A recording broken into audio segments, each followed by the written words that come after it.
Assalamualaikum warahmatullahi wabarakatuh. Shalom, Om Swastiastu, Namo Sa- Buddhaya, dan salam kebajikan. Selamat pagi dan selamat datang Bapak Ibu dan rekan-rekan peserta webinar series ke-62. Webinar ini diselenggarakan oleh KMMB Consulting yang bekerja sama dengan Certified Management Accountants atau ICMA Indonesia. Puji syukur kita panjatkan kepada Tuhan Yang Maha Esa, karena atas limpahan rahmat dan karunia-Nya, kita semua dapat berkumpul di pagi hari ini dalam keadaan sehat walafiat. Perkenalkan, nama saya Rizky Setiawan, selaku moderator yang akan memandu jalannya webinar pada kesempatan kali ini. Pada webinar series ke-62 ini, tema yang akan dibahas adalah Mastering Annual Report, Aligning Business Strategy, Transparency, and Governance. Nah, tema ini selain spesial, Bapak Ibu dan rekan-rekan, juga menarik sekali. Karena dalam dunia bisnis yang sangat dinamis, annual report perusahaan bukan lagi sekedar laporan tahunan yang bertujuan hanya untuk memenuhi regulasi saja, tetapi juga menjadi alat komunikasi yang kuat bagi pemangku kepentingan, investor, dan mitra bisnis. Sebuah annual report yang efektif akan mampu menceritakan perjalanan bisnis yang secara strategis dapat menghubungkan visi perusahaan dengan pencapaian nyata serta memperkuat kepercayaan publik. Tapi bagaimana menyusun annual report yang bukan hanya informatif tetapi juga berdampak? Apa saja kira-kira elemen penting yang harus diperhatikan? Nah, kita akan kupas bersama dengan materi kita pada pagi hari ini. Nah, sebelum kita memulai webinar series kali ini, Bapak Ibu dan rekan-rekan, pertama-tama saya ingin menyapa terlebih dahulu nih pemateri webinar kita kali ini, yaitu ada Bapak Dwi Purwanto selaku Subject Matter Expert KMMB Consulting di bidang Corporate Reporting and Good Corporate Governance. Selamat pagi Pak Dwi, bagaimana Pak kabarnya hari ini? Rizky, bagaimana? Alhamdulillah saya juga baik Pak.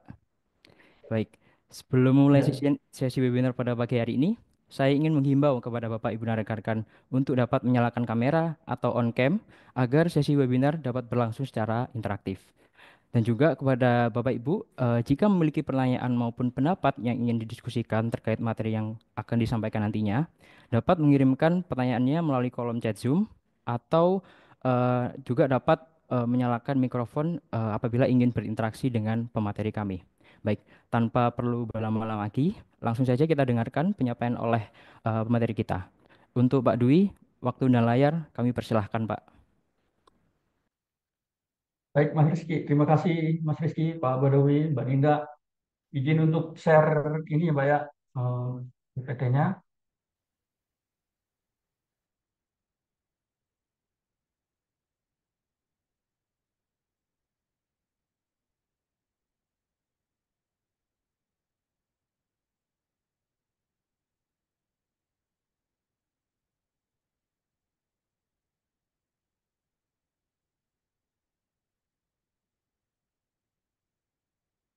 Baik, selamat pagi Bapak, Ibu, dan rekan-rekan semua. Untuk webinar yang series ke-62 ini, kami memberikan judul Mastering Annual Report, Aligning Business Strategy, Transparency, and Governance. Nah, sebelum masuk ke topik materi, sebelumnya perkenalkan saya adalah Dwi Purwanto.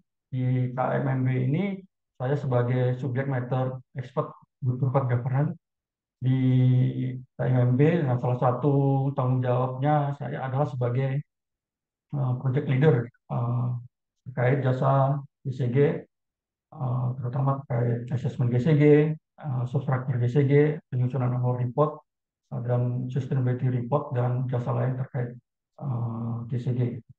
Nah, yang kedua, selain sebagai praktisi, saya juga sebagai peneliti dan analis nih. Ini apa yang dihasilkan adalah salah satunya adalah artikel yang terbit di media eh, massa atau massa. Dan selanjutnya sebagai peneliti saya juga melakukan penelitian yang hmm, dalam bentuk apa istilahnya yang sudah terbit itu semacam jurnal ilmiah yang terbit di jurnal nasional atau international trade exports. Nah, yang selanjutnya saya juga sebagai kolumnis untuk sehari-hari ini di media Kompas, Kontan, Bisnis Indonesia, Investor Daily, Detikom, Kumparan, dan lain-lain. Yang terakhir saya itu nulis terkait Undang-Undang BUMN gitu, yang terbit di Kontan.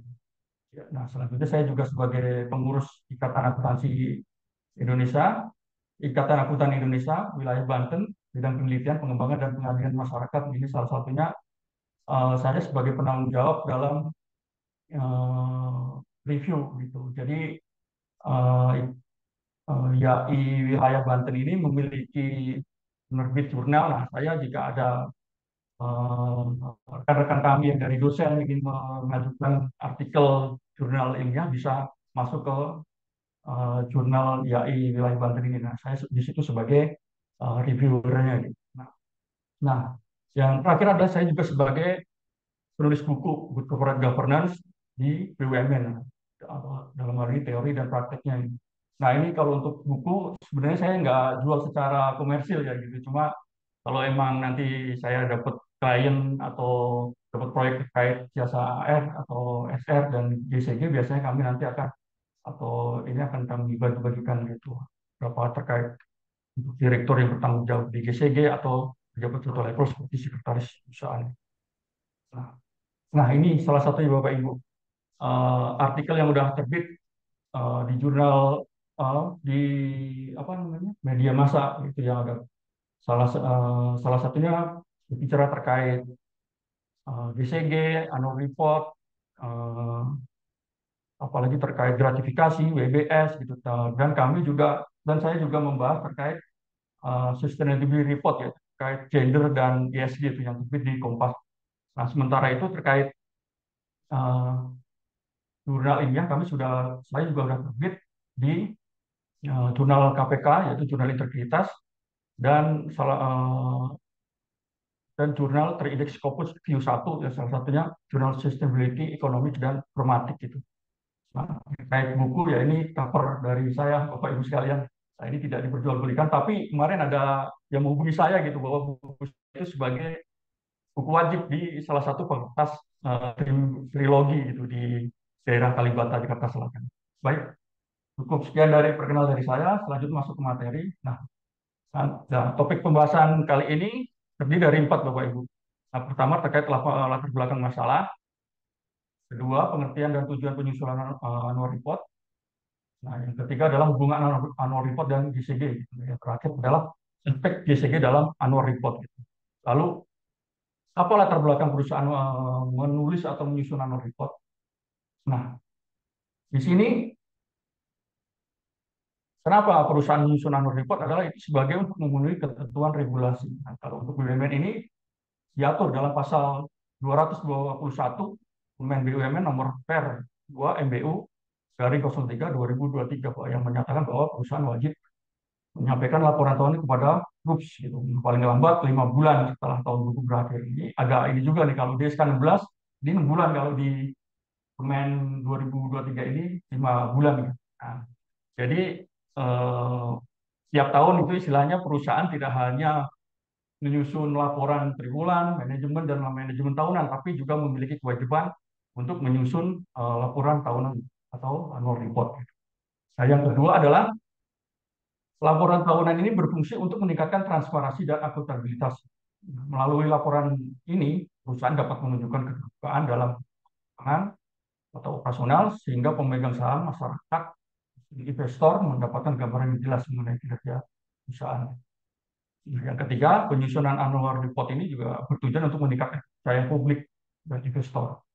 Nah, bagi perusahaan terbuka, laporan tahunan ini menjadi saran penting dalam menyampaikan informasi terkini mengenai kondisi perusahaan serta usaha ke depan. Nah, ini emang kalau untuk perusahaan terbuka ini OJK emang sangat konsen lah gitu. Ibaratnya selain mengeluarkan regulasi terkait laporan tahunan, juga OJK mengeluarkan terkait untuk transparansi ini, OJK mengeluarkan aturan terkait salah satunya adalah perusahaan terbuka itu harus memiliki website. Nah, yang kedua adalah OJK juga menetapkan aturan bahwa perusahaan terbuka ini harus memiliki fungsi sekretaris perusahaan gitu dalam yang tugasnya sebagai public atau liaison officer atau menyampaikan informasi terkait kinerja perusahaan ke stakeholder. Nah, Dan terus selanjutnya adalah yang keempat adalah laporan tahunan ini sebagai bagian dari upaya perusahaan dalam memenuhi prinsip-prinsip good corporate governance. Nah, ini yang biasa kita sebut dengan tarif gitu, transparansi, akuntabilitas, responsibilitas, independensi, dan kewajaran. Nah, dengan demikian, laporan tahunan tidak hanya berfungsi sebagai kewajiban administrasi saja, namun juga sebagai saran penting meningkatkan daya saing perusahaan, menjaga perusahaan pemangku kepentingan, serta memperkuat citra perusahaan di mata publik atau investor. Nah, lalu apa sih pengertian dan tujuan dari penyusunan annual report ini?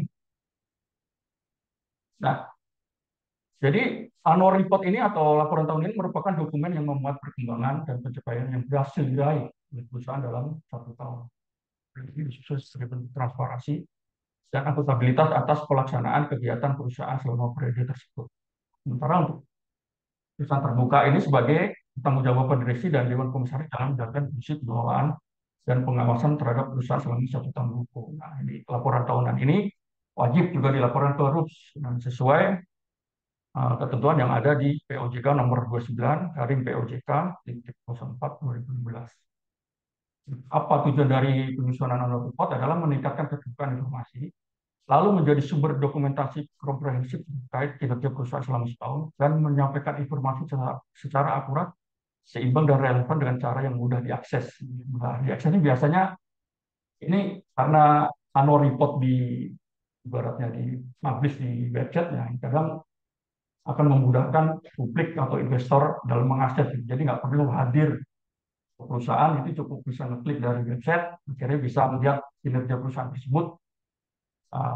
Nah, yang bisa dijadikan rujukan dalam misalnya untuk menentukan apakah investor tersebut mau menanamkan modalnya di perusahaan tersebut. Nah, selanjutnya adalah, nah ini kerangka umumnya. Nah, kerangka umumnya ini biasanya dalam penyusunan annual report ini mengacu ke kriteria arah 2022 ya kalau untuk sekarang. Nah, ini didasarkan pada COJK dan kriteria tambahan dari Pedoman Umum Governansi Corporate Indonesia PUDKI 2021 ini diterbitkan oleh Komite Nasional Kebijakan Governance dan ASEAN Corporate Governance Scorecard. Nah, ini PUDKI dan ASEAN Scorecard ini kita kalau di arah itu lebih ke pertanyaan bonus dan penalti. Jadi jika ibaratnya perusahaan Bapak Ibu eh, memiliki apalah istilah prestasi, seorang direktur memiliki prestasi, ya ini bisa jadi nanti menjawab ini di aspek ini gitu. Selain itu juga berbicara terkait komite Dewan Komisaris memiliki sertifikasi yang relevan sebagai bonus lah. Kalau untuk penaltinya mungkin apakah perusahaan tersebut lagi ada isu gitu atau yang lagi baru-baru ini lah ibu salah satunya gitu. Nah, dari kriteria arah ini salah satunya pokok-pokok penyajian atau bentuk isi dari annual report ini terdiri dari 10 kurang lebihnya. Pertama adalah teaser data keuangan penting. Ini biasanya perbandingan atau data keuangan dari sekitar 3 sampai 5 tahun. Nah, yang kedua adalah informasi saham. Nah, ini biasanya untuk perusahaan terbuka. Kalau untuk perusahaan terbuka kadang tidak perlu mengungkapkan, tapi hanya berarti saham yang beredar aja. Nah, yang ketiga adalah laporan direksi. Ini rata-rata secara terkait kinerja perusahaan selama setahun, tantangan yang dihadapi, dan pandangan prospek ke depan dan penerapan good corporate governance. Yang keempat adalah laporan Dewan Komisaris. Ini semacam ya pengawasan dalam strategi perusahaan yang dilakukan oleh direksi, lalu juga pandangan terkait prospek masa depan perusahaan bagaimana, dan selanjutnya terkait pandangan penerapan good corporate governance di perusahaan juga. Nah, yang kelima ini profil emiten atau profil perusahaan ini ya cukup ini ya nama perusahaan, email, nomor telepon, jumlah karyawan. Selain itu juga sejarah perusahaan bagaimana. Nah, di profil perusahaan juga membahas terkait profil direksi, terus pemegang sahamnya berapa persen, dan kurang lebih seperti itu Bapak Ibu untuk profil perusahaan ini. Nah, selanjutnya analisis dan pembahasan manajemen. Nah, ini terkait analisis keuangan. Jadi kira-kira perbandingan istilahnya pendapatan dalam tahun buku yang berjalan itu dibandingkan dengan tahun sebelumnya gitu. Jadi kalau untuk sekarang 2024, nah sebenarnya 2023 kalau emang naik itu karena apa, kalau emang turun itu karena apa gitu. Selanjutnya ini Yang ketujuh adalah tata kelola perusahaan atau good corporate governance. Nah, ini cukup. Nah, ini jadi pembahasan nanti kita di webinar kali ini gitu. Ini kita bedah yang lebih khusus, ini apa aja sih isinya gitu, yang terdiri apa aja sih itu pertanyaan-pertanyaannya gitu. Dan nanti kita bahas lebih dalam. Selanjutnya adalah terkait CJSL, terkait atau keberlanjutannya, dan yang kesembilan adalah laporan keuangan tahunan yang telah diaudit. Nanti biasanya kalau dalam report itu biasanya dari kami kalau konsultan meminta laporan keuangan yang mudah diaudit, nah, nanti kita scan aja gitu, nggak perlu ditaruh di bagian belakang laporan tahunan. Yang terakhir adalah surat pernyataan anggota direksi dan anggota dewan komisioner tentang tanggung jawab atas laporan tahunan. Nah, lalu apa hubungan annual report dan GCG gitu? Nah, ini hubungan annual report dan GCG ini ya balik lagi terkait prinsip transparansi dan akuntabilitas. Nah, di sini laporan tahunan itu memiliki peran penting dalam mendukung penerapan DCG gitu, karena menjadi sarana melakukan informasi kepada pemangku kepentingan. Nah, transparansi ini merupakan salah satu prinsip utama DCG yang bertujuan membangun kepercayaan dan stabilitas perusahaan. Gitu. Pernyataan tersebut dibuat oleh Jill Solomon dalam bukunya yang berjudul Corporate Governance, jadi yang menyatakan juga bahwa pelaporan dan pengungkapan kepada pemangku kepentingan merupakan sarana bagi perusahaan untuk menunjukkan komitmen terhadap perusahaan dalam menjalankan kegiatan usahanya.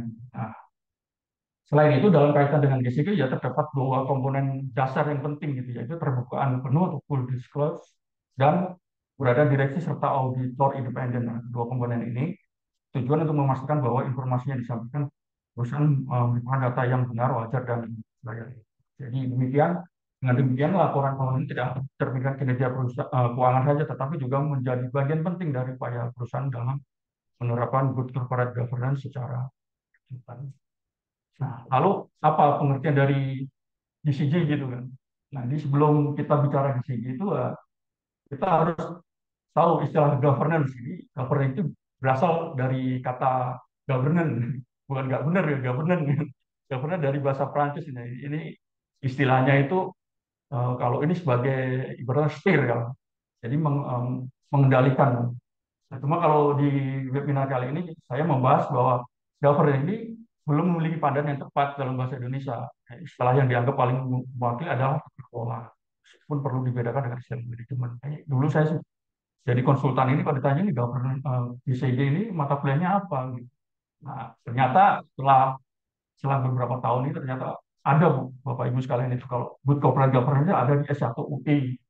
Nah, itu buku wajibnya itu Prof. Sidarta itu ya terkait bicara analisis kasus-kasus yang terjadi di BUMN dan perusahaan-perusahaan terbuka gitu. Nah, selanjutnya adalah istilah corporate telah ini terlebih dahulu diadaptasi ke dalam bahasa Indonesia menjadi korporasi. Nah, jadi pengertian corporate governance itu mencakup aspek struktur, proses sebagai faktor internal turut dipengaruhi oleh berbagai faktor eksternal. Nah, struktur dan proses internal dalam corporate governance meliputi keefektifan organ-organ dalam ini direksi, komisaris, dan ketua organ kerja itu berinteraksi di antara mereka. Karena keefektifan manajemen perusahaan dalam mengelola hubungan dengan stakeholder berdasarkan prinsip-prinsip yang baik.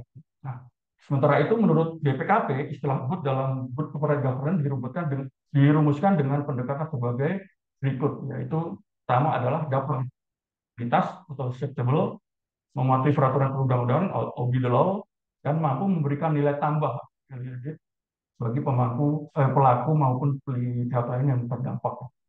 Nah, lebih lanjut juga BPKP ini mendefinisikan corporate governance sebagai komitmen, aturan main, serta praktek penyelenggaraan bisnis sehat dan beretika. Ya, dengan demikian esensi dari good corporate governance adalah upaya meningkatkan kinerja perusahaan melalui supervisi atau pemantauan terhadap kinerja manajemen serta memastikan adanya akuntabilitas manajemen pada para pemangku kepentingan lainnya berdasarkan aturan dan peraturan yang berlaku. Ini kalau untuk pengertian good corporate governance ini saya mengambil dari BPKP Bapak Ibu. Tapi kalau pengertian itu cukup macam-macam gitu, bisa jadi dari category report gitu, udah bisa jadi dari pengertian dari peraturan BUMN-nya, bisa jadi KNKG juga gitu. Nah, itu pengertian masih beda-beda gitu. Kalau istilah juga masih beda-beda. Ada yang menggunakan istilah governance, ada juga menggunakan istilah governance. Nah, kurang lebih gitu ya Bapak Ibu terkait penelitian GCG-nya. Nah, selanjutnya konsep dasar. Nah, konsep dasar itu terdiri dari dua yang disebut oleh Chin dan tahun 2000 dan tahun 2023 itu terdiri dari stewardship teori dan agency teori. Nah, stewardship teori ini dibangun atas asumsi filosofis mengenai sifat manusia yang pada akhirnya dapat dipercaya, mampu bertindak dengan penuh tanggung jawab, memiliki integritas dan kejujuran terhadap pihak lain. Ini biasanya stewardship teori ini cocok ini untuk perusahaan-perusahaan yang keluarga ini seperti Skala Group, itu, Bakri, perusahaan Trans, itu Transmedia itu, nah, itu biasanya karena rata-rata yang pemiliknya Pak Yusuf Kala yang mengelola anak-anaknya itu kan ada unsur ya percaya gitu, jadi keuntungannya untuk dibagi bersama lah, dari gitu. Nah, untuk selanjutnya adalah agency teori. Nah, ini dikembangkan oleh Michael Johnson memandang bahwa manajemen itu sebagai agen dan bagi pemegang saham akan bertindak dengan penuh kesadaran bagi kepentingan sendiri, bukan sebagai pihak yang harus berbicara serta adil terhadap terhadap pemegang saham. Ini karena ada pemisahan ini akhirnya jadi agensi teori ini ada pemisahan antara manajemen dan sebagai agen dan prinsip sebagai pemegang saham ini ya.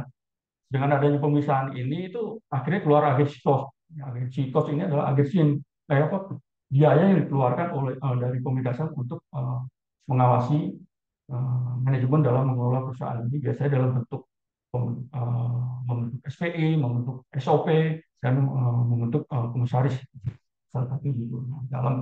Dalam perkembangan selanjutnya agensi touring mendapat respon lebih luas karena dipandang lebih mencerminkan kegiatan yang ada. Nah, berbagai pemikiran mengenai keluarga berkembang dengan bertumbuh pada agensi touring. Nah, kurang lebih kalau digambar seperti ini, Bapak. Jadi prinsip pegang saham itu ke agen itu direksi. Nah, ini biasanya kalau di praktek di perusahaan ini ada di situ ada kontrak manajemen nih. Nah, ini kalau berkeluarga di praktek di GCG itu ada di kontrak manajemen di sini atau KPI-nya lah istilahnya itu nilai. Nah, di situ nilainya berapa, terus manajemennya berapa, manajemen risikonya berapa, dan SPI berapa. Nah, kalau prinsip-prinsip tadi, nah, yang kita sebutkan dari terdiri dari mana, bila dibaratkan itu sebagai bangunan itu ya prinsip-prinsip itu sebagai tiangnya gitu, nah, komitmen itu sebagai pondasinya. Nah, kalau tiang kita tanpa pondasi kan ya akan roboh. Ini komitmen ini biasanya semacam pernyataan dari Dewan Komisaris dan Direksi itu biasanya dicantumkan dalam manifest corporate governance, pedoman perilaku atau pedoman gratifikasi WBS.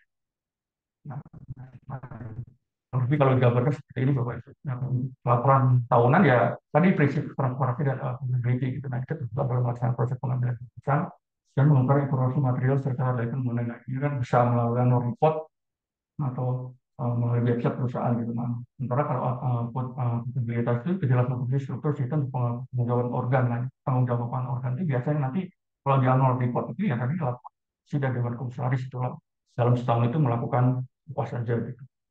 Nah, selanjutnya aspek DCG dalam annual report. Nah, ini apa aja yang aspek DCG? Nah, kita udah satu-satu Bapak Ibu. Nah, ini kalau mau dibedah keseluruhan kriteria arah mungkin bisa 2 hari. Biasanya kalau saya ngisi dulu pelatihan itu biasanya 2 hari kalau membedah dari semua kriteria arah ini. Nah, ini kalau kenapa aspek DCG yang saya bahas karena ini aspek yang paling besar. Gitu. Sebelum kriteria arah 2022, istilahnya kriteria arah 2016 ya, belum COVID itu fisik itu memiliki bobot 35% gitu, Pak, paling besarnya. Perusahaan juga ini agak lumayan gitu kalau saya membantu perusahaan itu kadang-kadang rata-rata agak kesulitan tuh, agak lama membuka komitmen untuk mensupport PKCG. Nah, ini apa aja isinya ini salah satunya seperti ini Bu. Ini kurang lebih pertanyaan dalam manual kriteria ARA itu terdiri dari 20 pertanyaan.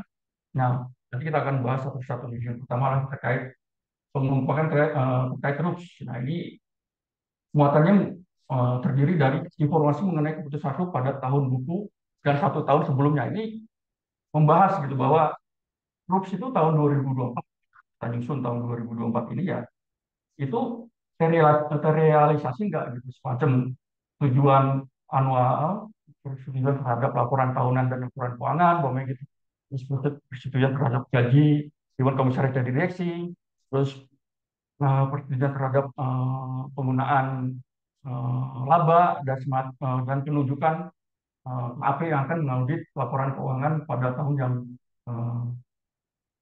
berjalan gitu, istilahnya kayak gitu kan. Jadi di tahun sebelumnya pun juga harus dimuat juga gitu. Apakah terrealisasi nggak gitu? Kalau nggak terrealisasi ya kita harus memberikan alasannya gitu. Kalaupun nggak ini udah terrealisasi ya selanjutnya adalah kita menggunakan pihak independen dalam pelaksanaan untuk melakukan perhitungan suara maka diungkapkan mengenai hal tersebut. Nah ini biasanya kalau kita pemungutan suara itu kan biar ini kayak undang semacam biro kantor biro administrasi efek. Nah, itu kita disebutkan tuh nama PT-nya apa. Setelah itu nama notarisnya juga apa yang berarti memverifikasi eh, suara gitu suaranya gitu dalam menentukan keputusan grup itu. Lalu begini Bapak Ibu terkait terusnya, dan yang kedua adalah terkait direksi ini ya tugas. Pertama tugas dan tanggung jawab masing-masing anggota direksi. Nah kalau kita mau menyusunnya, kita bisa melihat dari anggaran dasar perusahaan atau ibaratnya ada semacam SK direksi yang apa semacam istilahnya tugas dan tanggung jawab masing-masing direksi. Nah kita bisa ambil dari situ nanti kita ungkapkan di annual report. Nah, selanjutnya pernyataan direksi memiliki pedoman dan piagam charter. Ini biasanya perusahaan harus memiliki board manual. Nah, kalau udah punya gitu berarti panduan dalam melaksanakan tugas dan tanggung jawabnya kita mengacu ke board manual, gitu biasanya seperti itu. Selanjutnya adalah kebijakan referensi rapat. Nah, ini biasanya kita selama setahun itu direksi udah melakukan rapat berapa kali, ya, tingkat kehadirannya berapa persen. Nah itu kita sajikan dalam bentuk tabel gitu. Nah itu sampai rapatnya membahas apa, tanggal berapa, nah jadi itu Bapak Ibu ya. Nah selanjutnya pelatihan dan peningkatan kompetensi anggota direksi. Jadi biasanya kita harus perusahaan harus memiliki kebijakan dulu. Nah, kebijakan biasanya kan bisa kita lihat dari input manual, tapi kalau perusahaan-perusahaan bumn rata-rata memiliki kebijakan tersendiri gitu, terkait pelatihan dan peningkatan kompetensi. Nah setelah itu selama setahun pun direksi itu ngapain aja, pelatihannya apa aja gitu. Kita sajikan juga dalam bentuk tabel selama setahun tuh mengikuti sertifikasi GCG, pokoknya sertifikasi manajemen risiko, terus penyelenggaranya siapa. Nah, nanti disajikan seperti itu Bapak Ibu. Nah, selanjutnya adalah penilaian direksi terhadap kinerja komite yang mendukung pelaksanaan tugas direksi pada tahun buku. Ini rata-rata untuk perusahaan jarang memiliki komite khusus seperti komite manajemen risiko, tapi masih di bawah direksi ya, bukan di bawah bukan komisaris. Itu biasa kalau BCA itu ada tuh komite terkait kreditnya, terus komite IT gitu, tapi secara struktur di bawah direksi lah. Kita nilai selama setahun ngapain aja, biasanya kita bisa melihat dari laporan komite tersebut gitu, dari laporan per bulan atau tahun terkait komite tersebut. Nah, selanjutnya adalah terkait Dewan Komisaris ini hampir mirip lah dengan eh, kayak pengungkapan direksi juga gitu. Apa aja yang diikuti pelatihannya gitu. Nah ya kadang juga kalau ada dewan komisaris baru ya nanti ada program kenalan rata-rata kayak gitu, ada program pengenalan atau orientasi. Ya itu jika ada ya tahun itu diungkapkan, jika tidak ada ya tahun ini karena tidak ada pengangkatan anggota dewan komisaris atau direksi ya kami tidak menyajikan informasi tersebut mau kayak gitu kalau dalam penyusunan report. Selanjutnya adalah pengungkapan nominasi dan remunerasi direksi. Nah, ini prosedur nominasi meliputi urgensi mengenai kebijakan proses nominasi anggota direksi dan anggota dewan komisaris. Ini biasanya jika ada direksi yang mau diangkat, itu rata-rata ada bakal calon, terus diajukan, terus dilihat dari di istilahnya di apa namanya dievaluasi oleh komisaris, komisaris ada komite nominasi dan remunerasinya nanti kalau udah oke diajukan ke RUPS, setelah RUPS menyatakan dalam bentuk berita acara ini layak untuk ikut fit and proper atau enggak. Yang melakukan akhirnya setelah lolos kalau uh, fit and proper biasanya yang menilai itu dari pihak eksternal, itu terkait alur dari nominasi gitu. Selanjutnya kan prosedur dalam pelaksanaan remunerasi ini rata-rata setiap tahun pasti yang direksi kalau emang KPI tercapai pasti mengajukan gaji. Kadang kalau secara aturan terutama BUMN gitu, kalau emang KPI tercapai kadang direksi itu dapat tantium istilahnya. Itu jadi kayak semacam bonus untuk direksi. Nah, rata-rata alurnya itu direksi yang mengajukan ke Dewan Komisaris ibaratnya menganalisa, menelaah, udah oke langsung dilaporkan ke RUPS. Nah, nanti di RUPS ya tadi ada semacam RUPS tahunannya tadi adalah menetap bagi direksi dan dewan komisaris. Kurang lebih begitu Bapak Ibu terkait nominasi dan remunerasi. Nah, selanjutnya terkait pengungkapan terkait Dewan Pengawas Syariah ini khusus untuk perusahaan syariah. Rata-rata siapa nanti ibaratnya yang Dewan Pengawasnya, dasar hukum pengangkatannya dan melalui SK, eh, SK, oh, bukan dia, SK berita acara grup semuanya kayak gitu. Periode penugasan itu rata-rata 5 tahun. Gitu. Ya, tugas tanggung jawab kurang lebih tadi sih yang dibahas. Eh, seperti itu, frekuensi cara pemberian nasihatnya apa aja. Sama kayak semacam di awal tadi, eh, pengungkapan terkait Dewan Komisaris.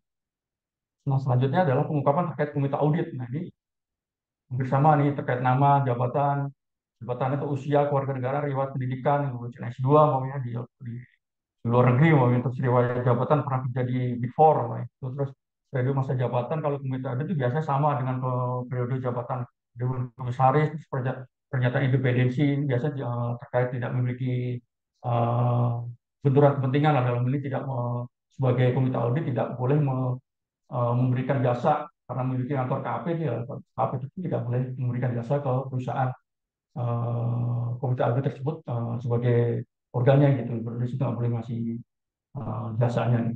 Nah, terus selanjutnya adalah pelatihannya. Nah, selama setahun itu komite audit mengikuti pelatihan apa aja, terus juga frekuensi rapat.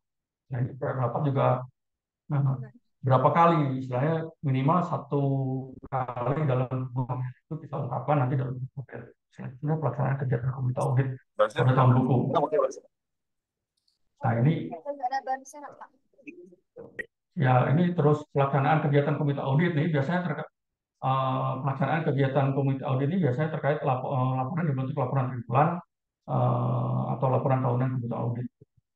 Nah, selanjutnya pengungkapan komite nominasi ini hampir sama Bapak Ibu, sama kayak komite audit, komite manajemen itu pun sama.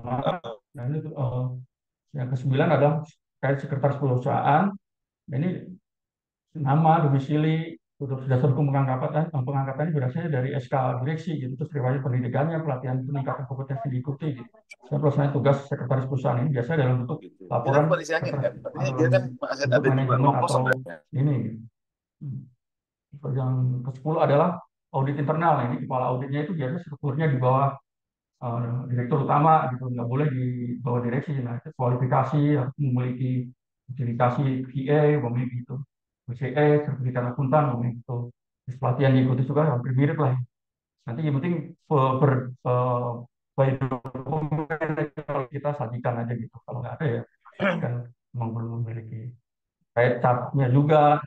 Selanjutnya adalah terkait sistem pengendalian internal. Nah, ini biasanya kita sebagai konsultan minta eh, apakah perusahaan itu memiliki sistem pengendalian internal. Biasanya kayak POSO itu terkait pengadilan itu apa nah, tinjauan efektivitas.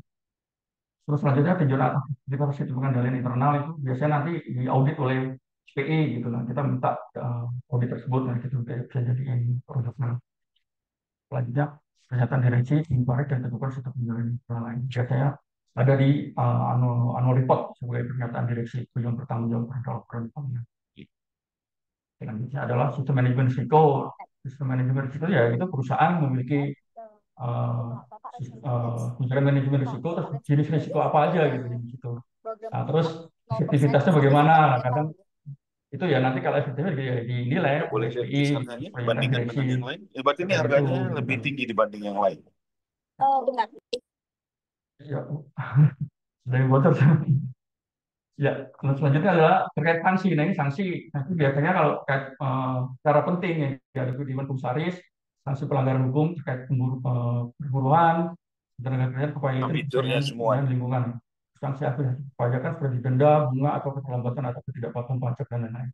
Selanjutnya adalah terkait kode etik ini biasanya kita kayak di perusahaan BUMN itu code of conduct, nah itu terus sosialisasi, dilakukan diseminasi untuk karyawan baru, terus pernyataan kode etik berlaku bagi anggota direksi yang komisaris dan karyawan. Nah, biasanya itu dalam prakteknya itu dalam sosialisasi itu nanti direksi, dewan komisaris dan karyawan memiliki seluruh menandatangani kepatuhan terhadap kode etik tersebut. Gitu.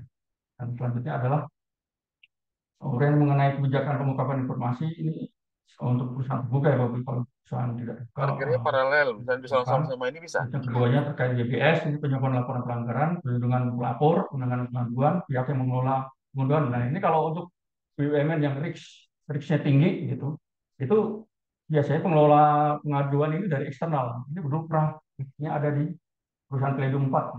Itu dulu kalau nggak salah menggunakan Deloitte untuk mengelola BPS-nya. Nah, setelah itu hasil dari penanganan pengaduan ini, dengan pengaduan yang masuk itu berapa dalam setahun, kalau nggak ada ya kita ungkapkan bahwa dalam setahun tidak ada. Itu terus tinggal lanjut pengaduannya. Oke, nggak Terus, instan juga.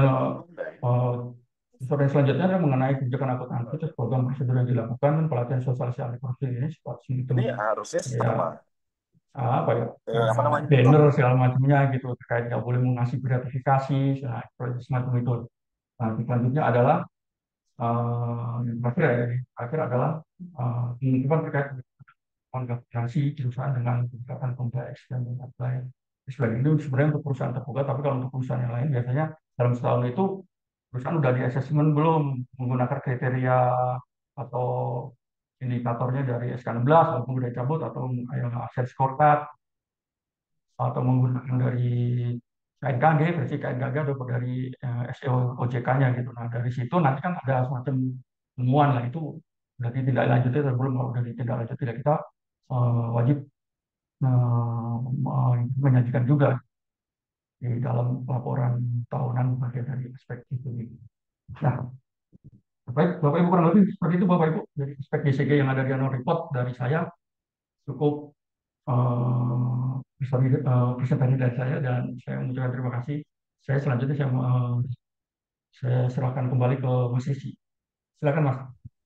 Baik, terima kasih banyak Pak Dwi atas materi yang telah disampaikan. Luar biasa dan mencerahkan ya Bapak Ibu dan rekan-rekan sekalian. Baik, sedikit yang bisa saya rangkum dari apa yang disampaikan oleh Pak Dwi barusan. Yang pertama, kita telah memahami ya Bapak Ibu dan rekan-rekan bahwa pengertian dan tujuan penyusunan annual report ini yaitu sebagai sarana komunikasi perusahaan kepada pemangku kepentingan, mencerminkan kinerja bisnis, serta mendukung pengambilan keputusan strategis.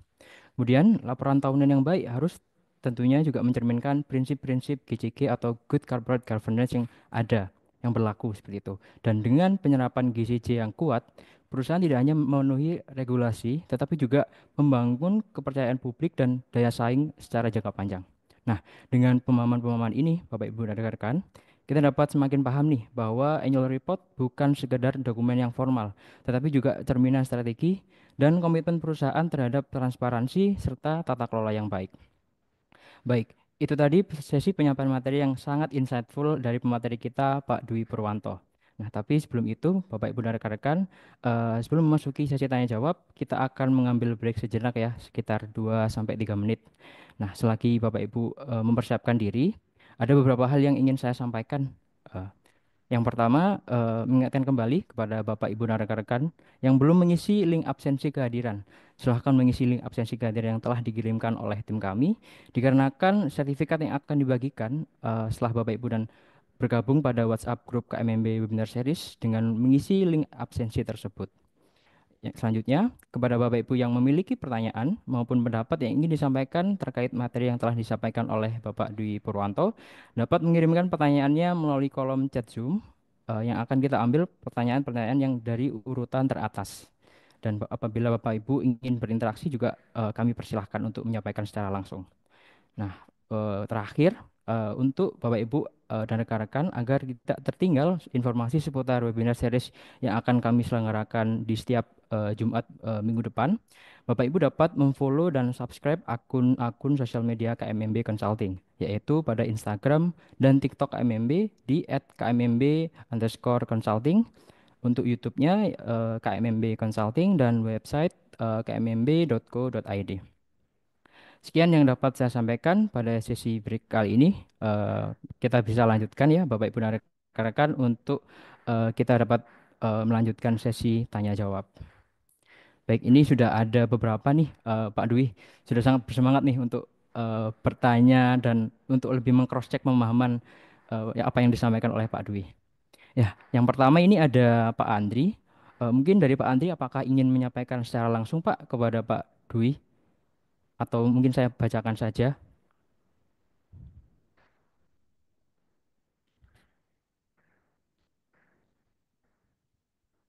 Baik, mungkin saya izin bacakan ya Pak Andri. Ya, ini ada pertanyaan Pak dari Pak Andri. Bagaimana kaitan antara annual report dengan sustainability report dan bagaimana kriteria annual report yang baik? Nah, Pak Andri di sini juga menyebutkan Pak, apakah ada sektor-sektor tertentu itu memiliki kriteria tertentu. Misalkan Pak Andri ini menyebutkan perusahaan tambang nikel. Nah, kira-kiranya apa aja yang perlu diperhatikan Pak? Mungkin saya persilahkan Pak Dwi untuk menjawabnya. Terima kasih kalau untuk ini ya, Pak, untuk pertanyaan Pak Andre ini kalau terkait penyusunan eh, annual report itu kalau untuk perusahaan nikel ya kalau BUMN kita ngacu kriteria ARA yang ada aja gitu. Jadi kalau udah BUMN ke BUMN aja nggak TBK ya itu dipenuhi aja pertanyaan-pertanyaan tersebut gitu. Jadi ibaratnya harus dari kriteria ARA-nya terkait BUMN itu yang membahas terkait aspek governance-nya ada, terkait baik derajatnya ada ya kita penuhi aja gitu. Kalau untuk perusahaan tidak terbuka ya kalau terkait informasi terkait untuk saham ya tidak perlu kita ungkapkan gitu, kurang lebih gitu kalau. Nah kalau untuk terkait penyusunan sustainability report itu biasanya kita mengacu ke standar GRI atau ibaratnya standar lain atau yang relevan dengan praktek tadi bisnis apa mas bisnis apa mas maaf energi apa tadi saya nggak salah itu biasa nanti di kriteria apa di standar GRI atau SASB nah itu ada nanti kita menyesuaikan dari kriteria atau standar tersebut gitu mas. Jadi pertanyaan kurang lebih seperti itu mas. Jawabannya, Mas. Baik Pak Dwi. Jadi memang ada kriteria-kriteria tertentu ya Pak untuk masing-masing sektor seperti itu.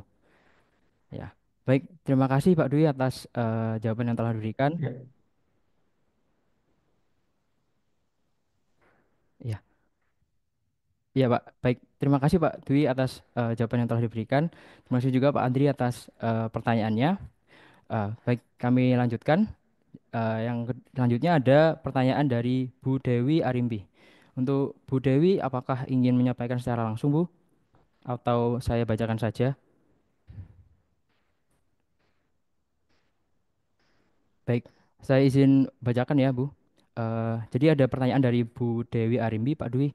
Apa tantangan umum yang biasanya dihadapi oleh perusahaan yang baru pertama kali menyusun annual report, dan bagaimana cara mengatasinya, Pak? mas saya sinyalnya mungkin kurang baik ya. Halo mas. Iya, Pak. Eh, Ya, saya suaranya ulangi, Pak. putus-putus tadi untuk pertanyaan saya ulang, Baik, mau tolong ulangi. baik, Pak. Ya, jadi Bu Dewi Arimbi bertanya, Pak, apa tantangan umum yang biasanya dihadapi oleh perusahaan yang baru pertama kali menyusun annual report, dan bagaimana cara mengatasinya, Pak? Ya, kalau dalam hal itu tangannya emang dokumen. Dokumennya rata-rata emang belum ini, jadi belum lengkap gitu. Ini biasanya, tapi kalau udah perusahaan yang udah melakukan assessment dan nilainya bagus, rata-rata dalam menyusun annual report itu udah siap. Gitu. Pertama kayak BCG-nya udah pernah melakukan assessment dan nilai yang bagus, terus ini melakukan ibarat apa ya, semacam menyusun roadmap ISG-nya gitu lah. Itu kalau udah bagus ya rata-rata dalam menyusun annual report yang pertama kali itu tidak mengalami kesulitan. Tapi kalau melakukan roadmap ISG belum pernah melakukan assessment GCG walaupun pernah melakukan ISG tapi skornya masih cukup umpamanya kayak gitu rata-rata kesulitan di pemenuhan dokumen menjawab apa saja yang ada di pertanyaan kriteria tersebut. Demikian Mas. Baik, terima kasih Pak Dwi atas jawaban yang telah diberikan. Untuk Bu Dewi, bagaimana Bu? Apakah cukup? Baik, mungkin bisa dicukupkan. Terima kasih Bu Dewi atas pertanyaannya. Kita lanjutkan ya Bapak Ibu dan rekan-rekan. Nah, yang pertanyaan selanjutnya ada dari Bu Nadia Amina. Nah, Bu Nadia Amina ini bertanya Pak Dwi, bagaimana perusahaan dapat meningkatkan transparansi dan akuntabilitas dalam annual report tanpa mengungkapkan informasi yang beresiko bagi daya saing bisnis. Nah, tadi kan Pak Dwi juga menyampaikan Pak ya ada beberapa kerangka-kerangka umum yang biasa digunakan oleh perusahaan dalam menyusun annual report. Nah, terkait pertanyaan dari Bu Nadia ini seperti apa Pak? Hal yang harus kita sikapi. Saya Jadi persilahkan, kalau Pak. annual report gitu ya. Siap, makasih Mas. Ya terkait penyusunan annual report itu kan pencapaian rata-rata sih mau kita bicara kok yang positif.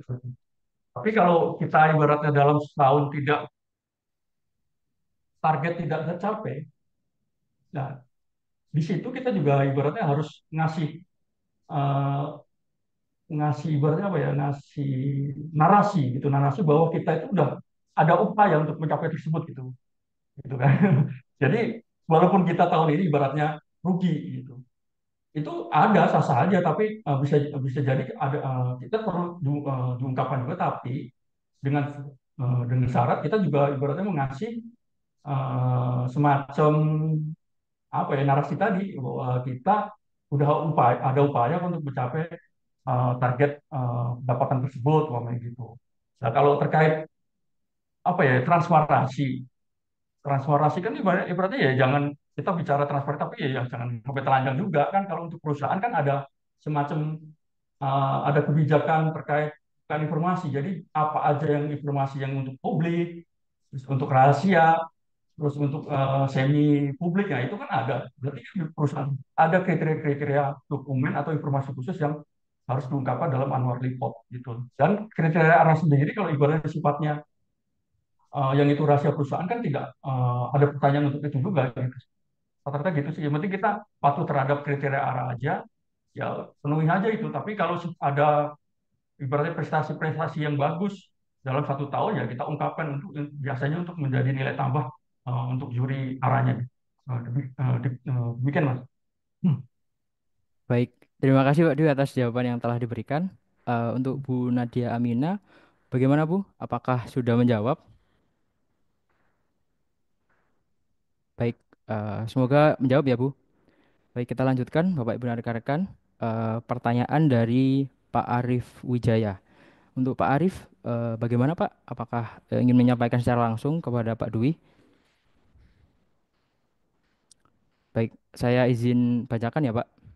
Ya, jadi Pak Arif Wijaya bertanya Pak Dwi, bagaimana cara menentukan informasi utama yang harus dimasukkan dalam annual report, khususnya bagi perusahaan yang baru berdiri, agar transparan tetapi tetap relevan bagi pemangku kepentingan.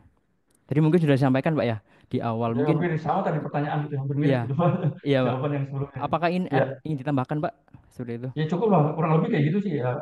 Ya tadi, yang penting kita memenuhi itu dulu, memenuhi gitu, terus ya, hampir mirip lah Mas. Kurang lebih kayak gitu.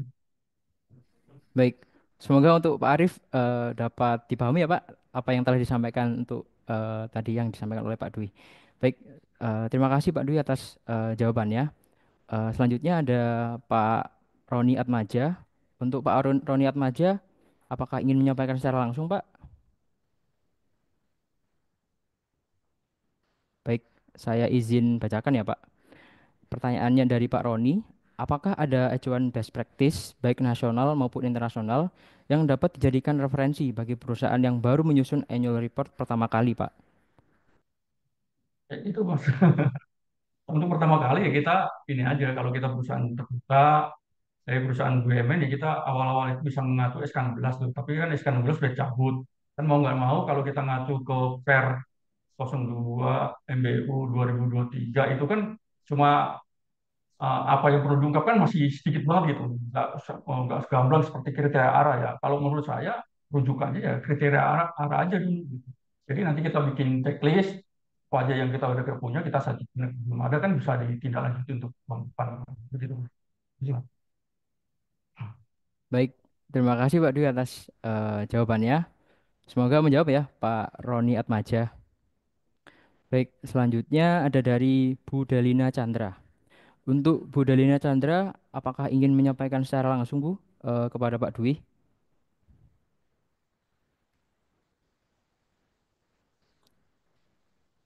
Baik, saya izin bacakan ya Bu.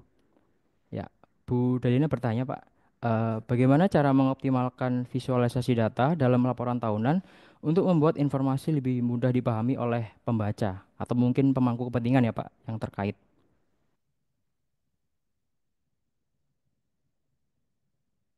Saya kedengeran mas ya. Tadi ada tahun kayak connectionnya yang jelek nih. Kedengeran sama saya, Mas, ya? Terdengar, Pak? Oke, oke, oke. Iya, jadi bagaimana cara memvisualisasikan ya itu sebenarnya annual report itu kan nggak cuma ibaratnya copywriter saja, terus translate saja, gitu kan. Di situ kan ada desainnya gitu. Nah, desain itu biasanya kayak dengan adanya desain melalui bentuk tabel, melalui grafik, itu biasanya memudahkan untuk membaca gitu. Contohnya kayak sejarah perusahaan. Sejarah perusahaan kalau kita bikin narasi kan kita kayak boring juga ngelihat bacanya ini apa gitu. Tapi kan kalau kita visualisasikan dalam bentuk grafik yang menarik dari tahun ini perusahaan tersebut berdiri sampai prestasi-prestasi dalam tahun terakhir gitu kan nggak lebih menarik. Jadi antara kolaborasi copywriter dengan desain itu penting mas. Jadi caranya seperti itu. Selalu begitu mas. Baik, terima kasih Pak Dwi atas jawabannya. Semoga menjawab ya, Bu Delina Chandra. Baik, ini pertanyaan yang selanjutnya ada dari Bu Santi. Untuk Bu Santi, apakah ingin menyampaikan secara langsung Bu kepada Pak Dwi?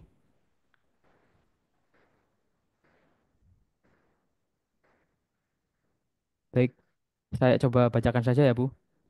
Ya, jadi Bu Santi bertanya Pak Dwi, berdasarkan KNKG, nilai dasar governansi corporate telah bertransformasi dari tarif menjadi 4 pilar ETAK KNKG. Apakah penilaian ARA masih menggunakan prinsip tarif atau sudah berdasarkan ETAK dalam praktik governansi korporatnya?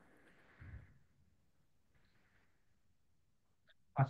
Ya, kalau untuk KNKG sih ya tadi prinsip memang apa ya untuk perusahaan kan beda-beda gitu. Rata-rata memang kalau BUMN kan mau nggak mau ngacu. Jadi aturan kan ini beda-beda mas. Misalnya BUMN kan aturan BUMN, Kementerian BUMN yang pasti prinsipnya juga ngacunya ke situ bukan KNKG. Tapi kalau bukan BUMN bisa jadi prinsip-prinsipnya ngacu ke kalau bukan BUMN, bukan TBK, misalnya ngacu ke KNKG gitu. Tapi ya kalau untuk kriteria ARA ini ya kurang lebih tetap menggunakan istilahnya prinsip tarif tadi, prinsip yang tarif itu soalnya dari beberapa peraturan yang ada, contohnya untuk peraturan BUMN, peraturan TBK, peraturan perbankan, itu menggunakan prinsip tarif di sendiri. Gitu. Nah, sementara kriteria ARA sendiri kan mengaturnya ke SEOJK. Ya. Menurut saya sih ya masih menggunakan prinsip tarif, Mas. Lalu begitu, Mas. Baik, terima kasih Pak Dwi atas jawabannya. Semoga menjawab ya Bu Santi atas jawaban yang telah diberikan oleh Pak Dwi. Baik, pertanyaan berikutnya dari Bu Hermiati. Kepada Bu Hermiati mungkin apakah ingin menyampaikan secara langsung Bu kepada Pak Dwi atau saya Oh, bacakan saja? baik, terima Baik Bu, kasih silakan. atas waktu yang diberikan ke saya. Ini Pak, kan selama ini kita tahu CG itu merupakan satu kewajiban ya bagi perusahaan yang listing ya. Kalau perusahaan yang tidak listing kan nggak wajib hukumnya untuk membuatkan laporan CG. Cuma sampai hari ini itu standar yang digunakan itu masih bervariasi ya tergantung targetnya ke siapa laporan itu dibuatkan. Kalau dia pakaiin di OJK, apa ke pasar modal berarti pakai ESOJK, atau ada juga yang aturan BI, atau juga aturan yang misalnya kalau dia ingin mendapatkan apa namanya ISO-nya begitu. Nah, sepengetahuan Bapak, standar apa yang sudah bisa kita gunakan untuk apa membuatkan laporan itu supaya standar, supaya seragam, Pak. Karena kan kalau kita bicara laporan keuangan kan standarnya pasti SAK. Kalau dia listing pasti IFRS SAK-nya.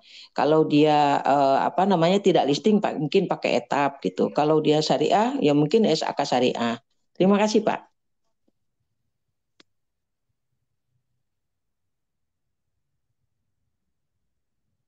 Ya, baik, terima kasih Bu Herdiati ya. Ya, soal assessment GCG-nya atau semacam laporan untuk pedoman GCG-nya, Bu? Sama, Bu. Saya agak ambil tadi.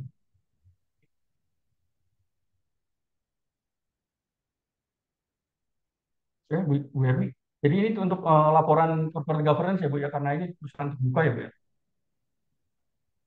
Iya Pak, betul, betul laporan. Kan Iya, ini betul. perusahaan listing itu suatu kewajiban Pak, supaya dapatkan tidak terjadi asimetri informasi toh. Iya, betul. Ya, kalau untuk baik Bu, baik. Memang kalau praktik di Indonesia Bu, rata-rata memang kita belum ada standar ibaratnya acuannya sama semacam kayak tadi tuh kalau laporan keuangan kan ya kita ngacu ke SAK atau IFRS gitu. Kalau untuk GC-GC ini rata-rata itu gini loh, Bu. Belum ada kesadaran bahwa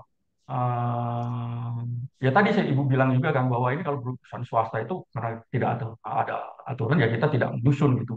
Kita udah ada aturan kita nyusun ya. Nah, rata-rata praktik di Indonesia itu begitu. Jadi kalau perusahaan BUMN dia ngatur dari aturan Permen BUMN Bu gitu. Itu apa aja yang ngatur ya kita ngikutin itu standarnya. Tapi kalau Hmm. BUMN TPK yang mau nggak mau ngatur ke OJK gitu. Kalau BUMN terbuka perbankan terus eh, BUMN juga ya itu ngajunya tiga-tiganya Bu rata-rata.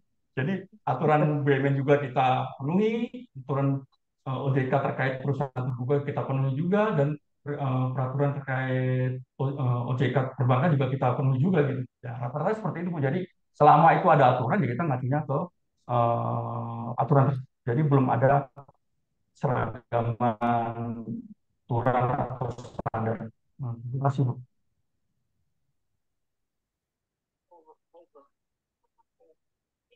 Baik, eh, sudah ya Pak. Terima kasih Pak Dwi atas jawaban yang telah diberikan. Untuk Bu Hermieti, apakah ingin menanggapi Bu? Apa atau sudah cukup? Ya, oke Pak, sudah cukup. Terima kasih. Terima kasih Bu Hermiati, terima kasih Pak Dwi. Baik, selanjutnya ada dari Bu Naulin. Eh, jadi saya mohon izin saya bacakan atau ingin menyampaikan secara langsung Bu? Ya, halo, masuk suara saya ya. Masuk Bu. Ya Mas Bu. Oke. Iya Pak, saya izin tanya. Jadi kan ada, apakah perusahaan itu cukup membuat annual report untuk memberikan keseluruhan informasi atau laporan terkait transparansi? Transparansi ini mencakup beberapa seperti sustainable itu kan kadang ada beberapa perusahaan dia membuat dua laporan seperti itu Pak. Jadi laporan annual report dan satunya lagi terkait sustainable. Sustainable ini terkait ESG, GCG dan lainnya atau cukup annual report ini saja yang mencakup keseluruhan dari aspek tersebut, Pak. Saran bagusnya itu bagaimana, Pak? Terima kasih. Masih Bu Naulin. Ya kalau secara aturan sih gini Bu, penyusunan annual report itu bisa digabung dengan sustainability report. Itu kalau secara aturan berarti kita sebenarnya kalau ini tidak melanggar, jadi secara hukum sah gitu.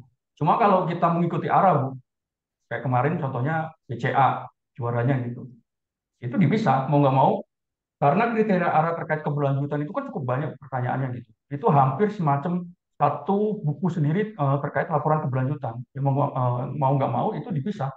Jadi annual report tersendiri dan laporan keberlanjutan tersendiri. Nah, itu bisa jadi karena GCA itu pengen menjore arah, nah akhirnya itu bikin terpisah gitu. Nah itu menjadi penilaian dari jurinya juga.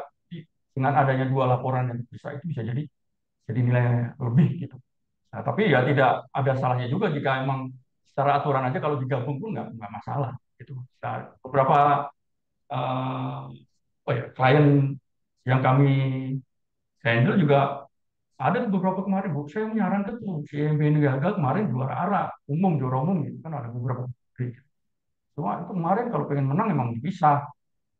Jadi, laporan keberlanjutan sendiri, laporan annual report tersendiri. Tapi saya belum ini Pak, gitu. Kayak ini SG-nya masih beratnya masih belum menjawab lah dari kriteria ARA. Tapi gini aja kita tetap memenuhi aja kriteria ARA tersebut jadi tetap satu kesatuan. Nah, intinya begitu Bu Naulin. Jadi kalau secara aturan tidak melanggar, nah itu tetap dikembalikan lagi ke kebijakan perusahaan. Ini sih, Bu. Baik, terima kasih Pak Dwi atas jawaban yang telah diberikan. Eh, bagaimana Bu Naulin? Apakah bisa dicukupkan Bu? Oke. Berarti ini balik ke kebijakan perusahaannya, Pak ya. Baik. Terima kasih Pak Dwi, Mas Rizky. Terima kasih Bu Masih Bu Naulin. Naulin. Baik, mengingat adanya keterbatasan waktu, sayangnya sesi tanya jawab harus kami cukupkan ya Bapak Ibu dan rekan-rekan. Apabila Bapak Ibu masih memiliki pertanyaan yang ingin disampaikan, Bapak Ibu dapat menyampaikan pertanyaan tersebut dengan mengikuti webinar series selanjutnya. Baik, sebelum mengakhiri webinar series pada pagi hari ini, akan sangat disayangkan apabila kita tidak mengabadikan momen hari ini yang spesial sekali ya. Eh, Dimohon kepada Bapak Ibu dapat menyalakan kameranya atau on cam demi kelancaran sesi foto bersama kali ini.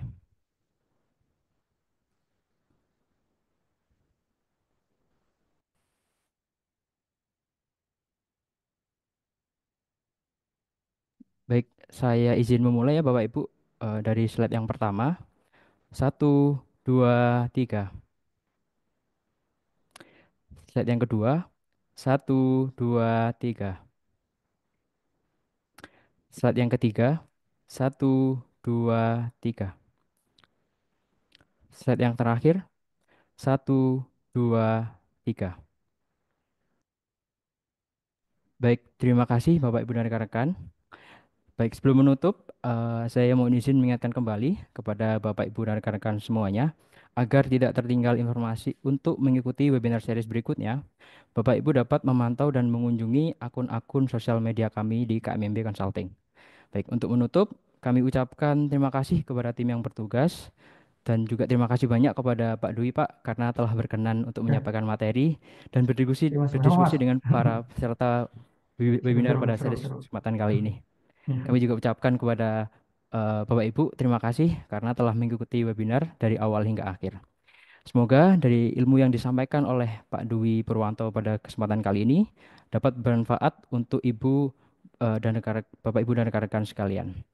Saya Rizky selaku moderator pada webinar series kali ini pamit undur diri dan mohon maaf jika ada kekurangan dan kesalahan dalam penyampaian kata. Sampai jumpa pada webinar selanjutnya. Wassalamualaikum warahmatullahi wabarakatuh.